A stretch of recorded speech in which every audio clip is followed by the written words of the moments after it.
I love that you picked that up. That is actually more relevant than people might know. So it's Joshua and Rebecca, it is wonderful to see you. I didn't expect to have this meeting today, so it's a real privilege and honor, and very excited because I have just watched a screener of your film. 911, what's your emergency? I need to know my mommy. He's doing something bad to her. So I'm going to find out a little bit more about that and about you. Could you introduce yourselves?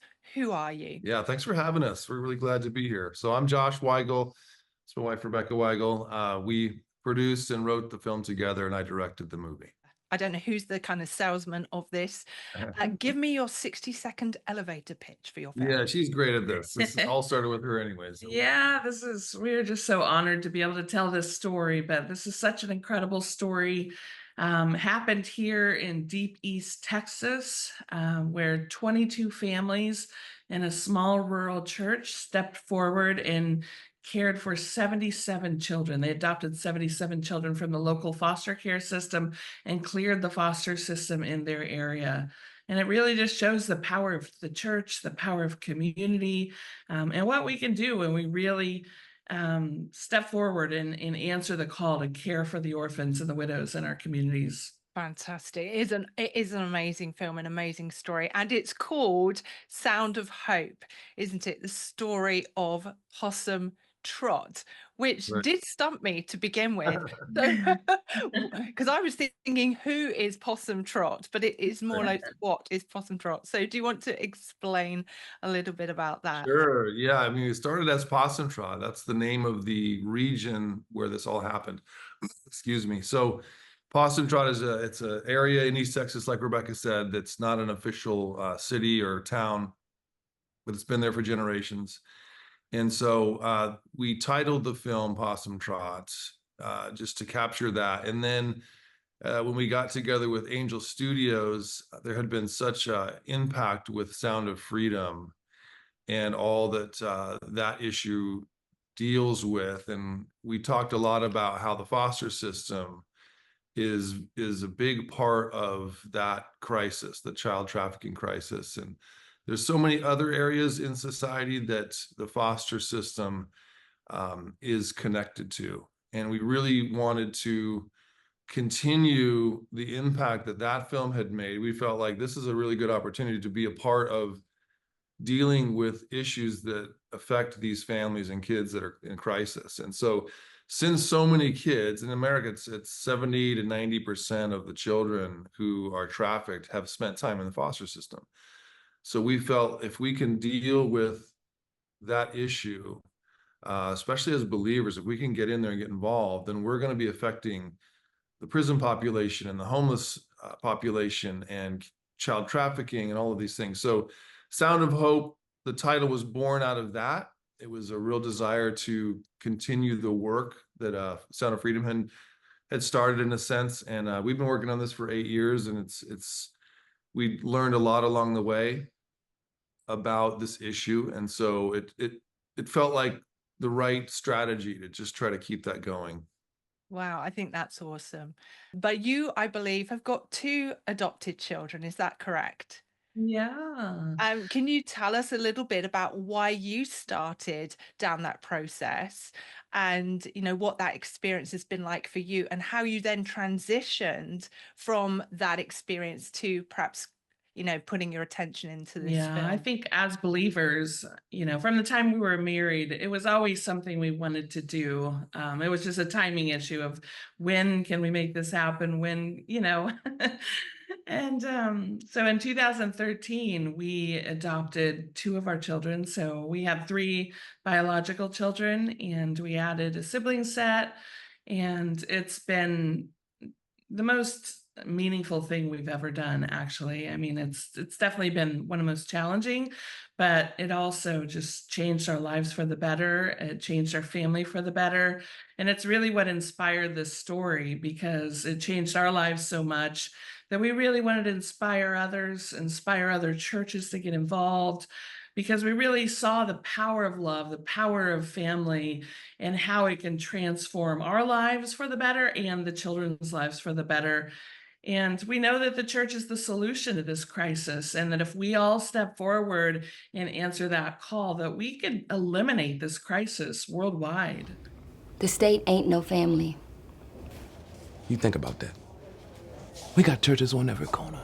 I mean, it's one of those areas too where there's not really any disagreement in the church. It's everybody agrees that God is asking us to be involved, requiring us to be involved in taking care of the most vulnerable, and the orphans and widows are the most vulnerable. So it's just something we felt like it's amazing to be able to gather around something that we don't have to argue about. And it's so fundamental, it's so important, and it has such a dramatic impact in our neighborhoods, in our communities, in our cities. So it's this practical outgrowth of faith that I think is sorely lacking. You know, so many of us go to church, and our spiritual life is kind of compartmentalized. And this is something that requires your whole life. You know, it requires your daily life, and it's not just a spiritual thing. Religious guilt can't fix a broken child's heart. Love can. Real, determined love. I have to pick up the pieces. When all the lovey-dovey is gone, the real world hits hard. That community excelled in this, and it was something that was such an example that kind of captured our hearts and attention. We felt like, you know, this little simple community in Texas, they're not specially trained. These are just believers who want to do what God says to do, could step into this. And not only that, but ask for the hardest kids to place. If they had that kind of courage, then what can we all do if we just follow in those footsteps? And so it was something we felt was really important, but had those benefits, and in a sense, there's a strategy of just really doing something together for Jesus. I love that. And I love the fact that you're probably best placed in that respect as filmmakers to then bring a story like this because of your own personal experiences. Right.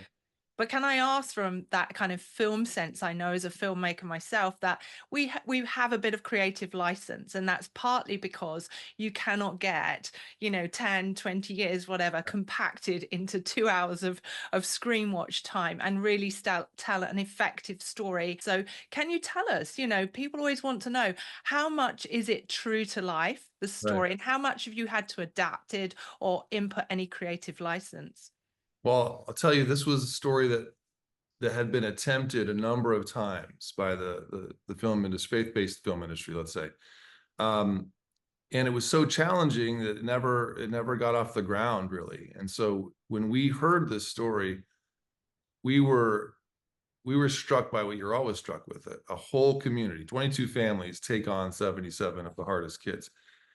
That's monumental, and it's you want to know more, but it's really difficult to get that to work in about 2 hours on a screen. And so that is the biggest challenge. And I think we managed to stay very true to what happened, especially in the critical areas. When it comes to what these kids experienced, what they went through, we made sure that when you see one of these children, it's either that child that's gone through it, the child that's being depicted, or someone in that community that maybe we didn't have the room to fit their storyline, but we put a little bit of their story into some of the other characters, because we wanted people to see the things that had actually happened for the most part. So there is that cohesiveness that you need in a story in film. And so you need the dramatic moments and things like that, but we stayed really, really close. In the end, the sequence in the end isn't exactly how it literally happened, but it really is how it happened in heart. And I won't say much because I don't want to ruin it for anyone, but what you see happening is really what happened in the heart of this child, and how the community responded to it. So it's definitely true in that sense, but it's dramatized in a physical sense. But we really, what you see is very much what you got in the actual stories of these kids. And we center it all basically around a child named Terri in the movie. So the child's narrative is captured by Terri, and then the Martins, First Lady Donna Martin and Bishop Martin, are the main characters that kind of capture that adult caregiver narrative. And then you meet the community and the other kids as well. So, but yeah, we didn't have to make up much. I really like the fact that at the end of the film, you get to see the real life children Yes. that were adopted into this family and where they are now. Hey, something happened? What's wrong? I turned on the water. He just fell apart. There's a lot of messiness, because of the background I've come from. I know that anybody's life can be messy. It's not perfect. So how did you choose the actors to present that? Because it's not just this beautiful, perfect, and certainly not just come into a Christian or a church environment and everything, through prayer is just perfect. It doesn't usually work like that. Even the Bible is messy. Right. I think it goes back to, first of all, our approach as filmmakers is maybe a lot different than you might think when you hear about this film. Even when you see the poster and things, it's not a typical faith-based movie. I mean, many people don't even call it that. I don't call it that. It's about a community that has strong faith and it's natural to their lives. But we were deeply committed to this being authentic. Not in a disturbing sense, because what some of these kids experience is disturbing and you can't just show that exactly, but you have to be honest with what these kids go through and what these families have experienced and what it's like to care for kids who have lived through those kinds of things. We feel like we owe it to the work to be honest about what it means to do it. And so there's that's the spirit it's made from. And then creatively, it's just a better, to us, it's just better if it's more real. And if what you're seeing is honest and authentic, that's where we need to be creatively, especially with films like this. And so the actors that was a big part of it. If we could choose actors and find actors who could actually capture the deep, deep places of the story and the characters' world, what they've lived through, then that's what people are going to see first. And so we just used a great casting director and just kept looking and looking and looking. And it's kind of a long story, but Tell about Diiana. Yeah, Diiana actually is from the UK. We had trouble finding our little Terri character. She's a 12-year-old character in the movie. And we had many actors sent to us, and we're really struggling to find someone who could pull off the level of work that we needed. And so we found Diiana Babnicova from the UK, and we're just so relieved when we found her and got her tapes. And she's a remarkable actress and was out of the court, in a sense that the need was focused on her because people were going to be reacting to her and she was going to be affecting the world around her. So we thank God for that. She's phenomenal.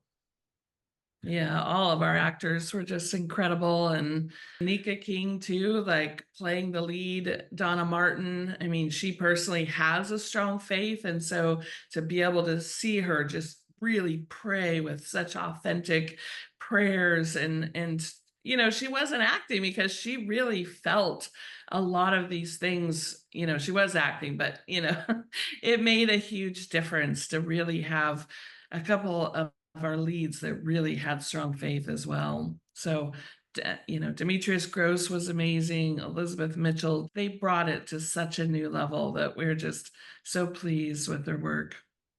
And did you know that Nika King, as well as being a Christian, had that background, went through the foster care system, and might have been quite a cathartic process for her. But did you know that when you were looking at her reels, etc., or auditioning her? Yeah, we did. When we met with her, she told us that, and that was immediately like, man, like I think she's the one. And we actually ended up recasting. We had two actors originally that we had cast that the casting director had really told us, these are the ones we think it is. We actually ended up recasting because they weren't the right fit and it wasn't as authentic as what we needed. It was a mutual decision. And so we brought Nika in, and Nika and Demitrius were the ones for these roles, and they pulled it off. And we were just so pleased with the work that they did.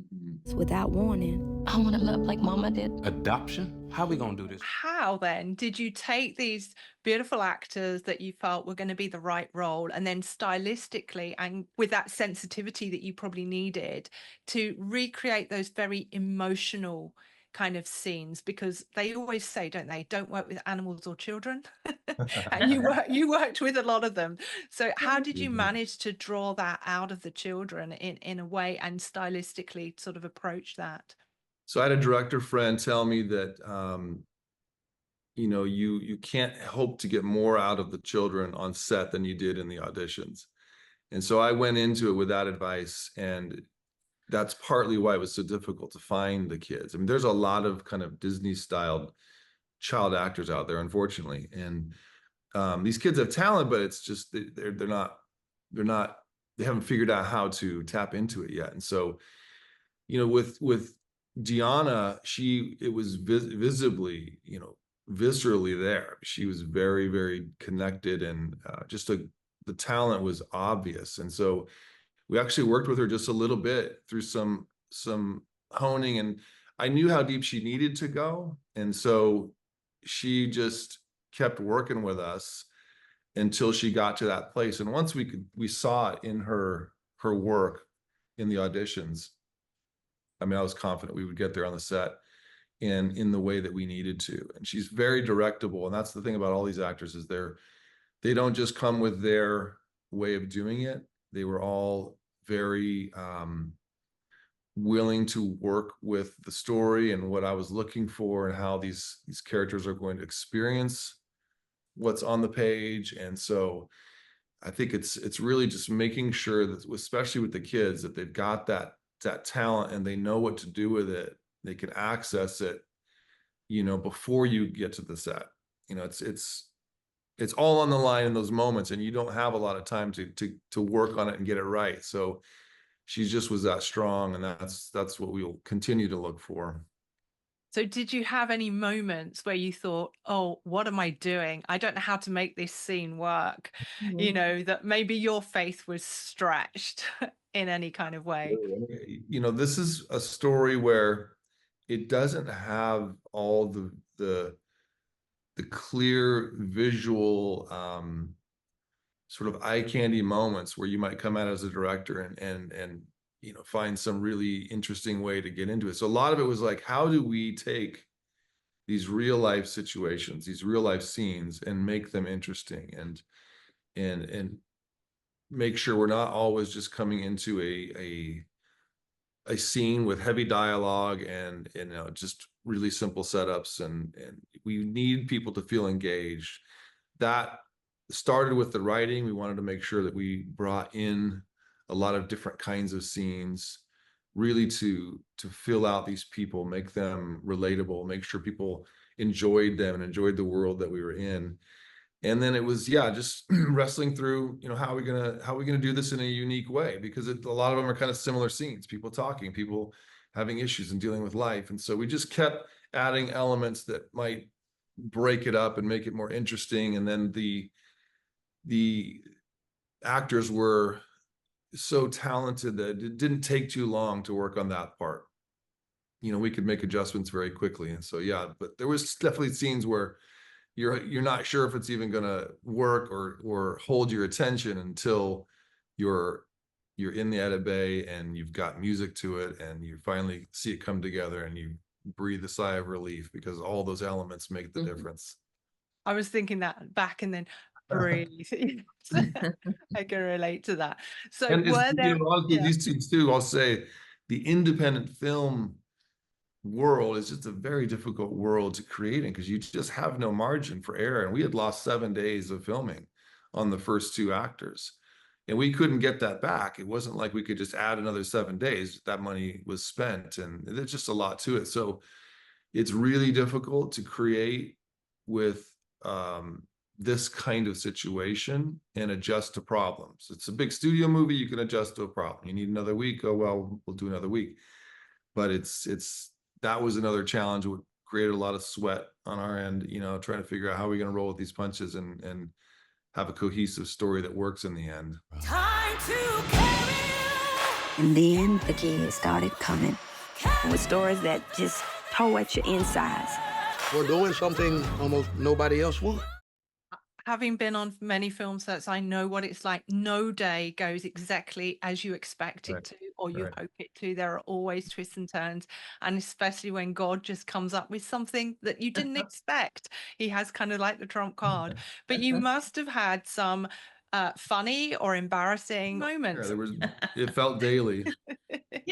I think one of the most memorable moments for me, we were able to bring Bennett Chapel Church to set to be part of the filming of the movie. And so they were in the background scenes, all the church scenes. We were even able to write in, one of the characters played her mother, because Josh went out to Possom Trot and did acting classes with the church, and we moved to the area, so we got to know them. But I got to get on a bus and go out to set with the church, and it's just so fun. I mean, they were singing, they were clapping, they were, and the song "Satan, We're Going to Tear Your Kingdom Down," that actually came out of that experience, because I was on the bus with them and they were having, church on the bus. They were singing this song, they were stomping, and it was such a powerful moment. And I recorded it, and I sent it to Josh, and I sent it to the composer. I said, we have to add this song to the movie. Like, I know it's in a few days, but it was so powerful. And they just came to set and really supported the production. I mean, because we were like just barely surviving, and hits after hit. Independent filmmaking is not for the faint of heart. And they came to set just praying and, encouraging us. And that was just such a special time that really meant so much to us. And still, when we watch the movie, just to see the church there singing and in the background, I mean, they brought those scenes, they brought that to life. And the crew loved it too. It's so fun when the crew gets to experience something real. So much is just made up. But we purposely brought out the actual church members, because we knew that would just infuse the whole situation with reality and authenticity. And it's true, you say action, they would just enter into the moment as if it's, here in Possom Trot. And so the crew you could just see they were enamored with us, and smiles all around, and nobody really wanted it to end. But of course, the schedule demanded it. So it was those scenes where we're in the church and they're celebrating, they're worshiping, they're basically what we say, having church. It's all real, and it added something really special. And I think it also was something needed. There's so many hard things that you deal with every day on set, and to have that experience is just the levity of it and the joy was important, I think, for everybody. But the only bad thing, they had never been on a movie set. So when they're having church, they were actually having church. So like the Holy Spirit's moving, and they're singing and they're dancing, and we're like, we have to cut for lunch. And they're like, no, we don't cut for lunch. It's church, and like God's moving. Like, we want to keep going. And we're like, we're at overtime. Well, they wouldn't respond. We say, okay, God, just keep going.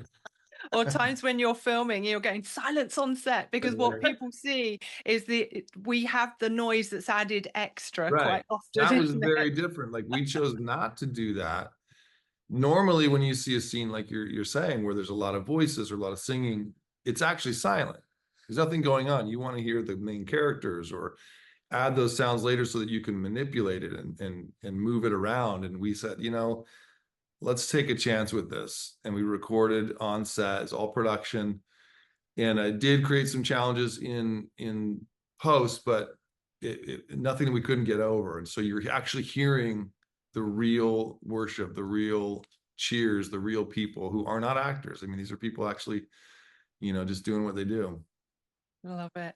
Really love it. Well, I'd like to finish here with the beginning of the film. It opens with the song 99 and a half.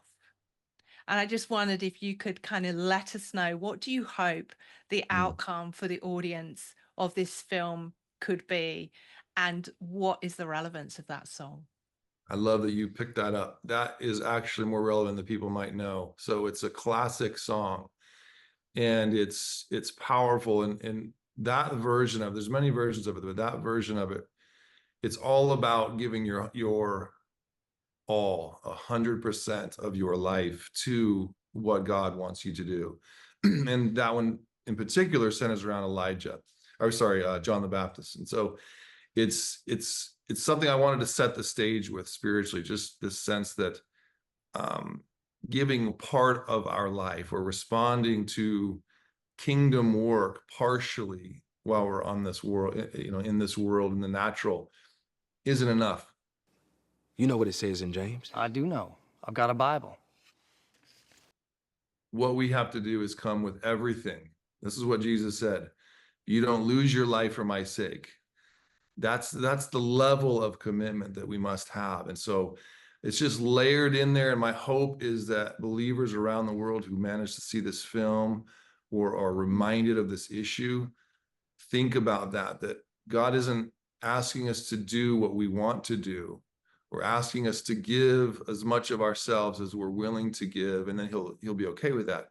He's saying, I want everything, and then I'll put you where I need you to be, and I will do with you what I need to do with you. Our job is to submit. Our job is to just fall into his arms and trust him that doing the hard things means a full commitment, but that he's going to be there with everything we need to get through it and excel at it. And so that's how the movie's kicked off. It's what I think is important about everything we do as believers in the kingdom. And it's what I hope that settles into the hearts of everyone who sees this. You're going to be really entertained.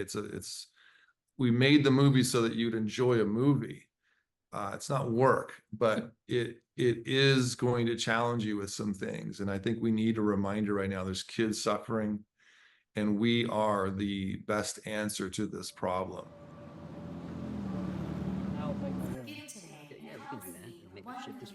Building campaign goal. Hey, does that color look right to you, Jim?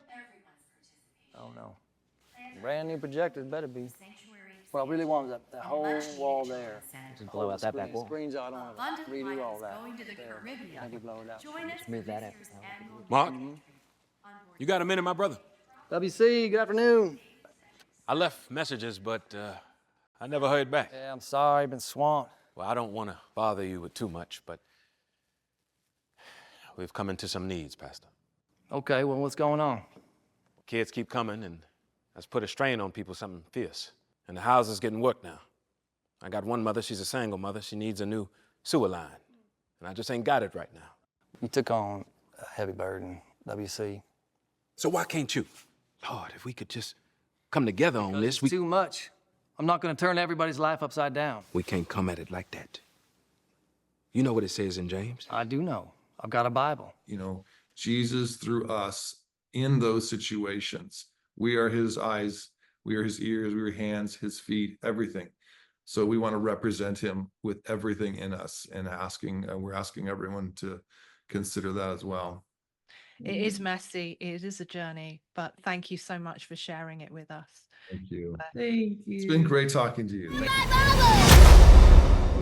I feel like I'm the only one who sees these things. We need your help.